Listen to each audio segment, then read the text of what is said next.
Ahojte, v dnešnom videu Servis Filipom si ukážeme jeden z najdôležitejších úkonov pri údržbe vášho bicykla, a to je konkrétne čistenie reťaze pomocou cyklopráčky a ozubených prevodov. Ako sa hovorí, čistota je pol života, to isté platí aj pri bicykli a hlavne pri reťazi, na ktorej sa zachytáva piesok, prach a olej, čo má za následok obrusovanie a opotrebenie reťaze a pastorkov. Správnou údržbou reťaze a prevodu si zabezpečíte ľahký chod, tichý chod hlavne, a predĺžite životnosť reťaze a aj krajšie vyzerá potom bicykel, keď je čistý a umytý. Reťaz by sme mali umyť vždy, keď vidíme, že je špinavá od prachu, blata a starého maziva. Spoznáme to tak, že reťaz je celá čierna, mastná a má na sebe bordel, ktorý musí ísť preč. Ináč reťaz nebude pracovať správne a taktiež sa rýchlejšie opotrebuje. Na čistenie reťaze budeme potrebovať cyklopráčku, čistiaci prostriedok, ja používam Cyklostar, to je taký u mňa najosvedčenejší, kefku na čistenie pastorkov, čistú handričku a najlepšie ešte bude, keď použijete aj teplú vodu, aby sme saponát z reťaze zmyli. Cyklopráčka sa skladá z troch rotujúcich kefiek, molitanu a silného magnetu, ktorý je na spodku práčky a zachytáva kovové časti, po prípade úlomky, ktoré sa nachádzajú na reťazi. Práčku si teda otvoríme a nasadíme na reťaz, aby sa v nej vedela voľne pohybovať. Následne ju zatvoríme a po rysku nalejeme čistiacu kvapalinu. Ak prelejete, nič sa nedeje, všetko navyše vytečie na zem.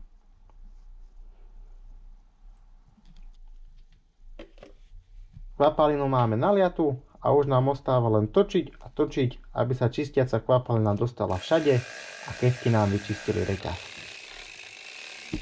Po nanesení čistiaceho prípravku počkáme asi 5 minút, aby poriadne zapôsobil a začal rozpúšťať masnotu.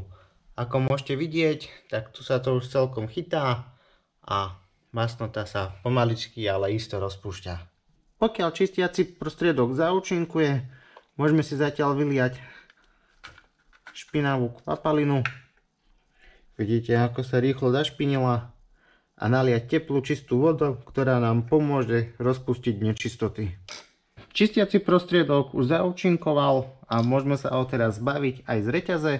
Použijem na to čistú vodu, kde do práčky nalejem zase po rysku teplú vodu, ktorá nám pomôže rozpustiť ešte olej a tuk, ktorý je na reťazi. A toto spravím tak 2-3 krát, aby reťaz nepenila a nevykazovala známky čistiaceho saponátu alebo ešte nejaké špiny. Ako môžete vidieť, reťazku už máme umytú, ešte ho zbavíme zvyškov vody a nejakých nečistôt suchou handričkou. Tu môžeme vidieť, ako je reťaz vyčistená, ako sa jej vrátil lesk, už tam nie sú žiadne nečistoty. A ešte nám ostáva očistiť kladky prehadzovača a samostatnú kazetu.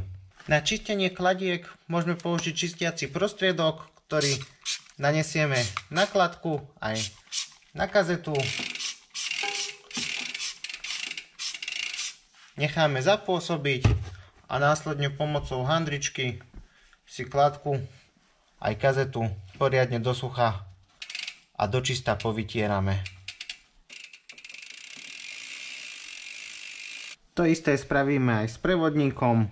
Vďaka handričke a čistiacemu prostriedku, ktorý som už predtým naniesol, si ho krásne očistím a zbavím všetkých nečistôt, masnoty. Na čistenie kazety použijem najskôr túto kefku, vďaka ktorej zbavím kazetu hrubých nečistôt, ako je zaschnuté blato, po prípade tráva.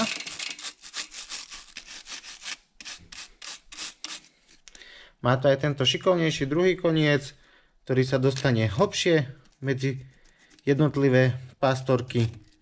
Na čistenie kazety používam svoj overený postup, kedy si najskôr nanesiem čistiaci prostriedok na kazetu, nechám chvíľku pôsobiť, následne si zoberiem handričku, ktorú prehnem takto na polovicu, strčím medzi pastorky a čistím. Teraz počkám asi hodinku, nech mi ešte reťaz poriadne preschne a následne ju namažem. Ako môžete vidieť, je to trošku špinavšia robota, ale odzrkadli sa to na životnosti reťaze a taktiež aj ten bicykel vyzerá trošku pôvabnejšie, ako keď je tam špinavá reťaz a veľmi veľa nečistôt na nej. Čistenie reťaze máme za sebou a teraz ju môžeme znovu zašpiniť. Pokiaľ sa vám toto video páčilo, kľudne nás podporte lajkom alebo odberom a vidíme sa.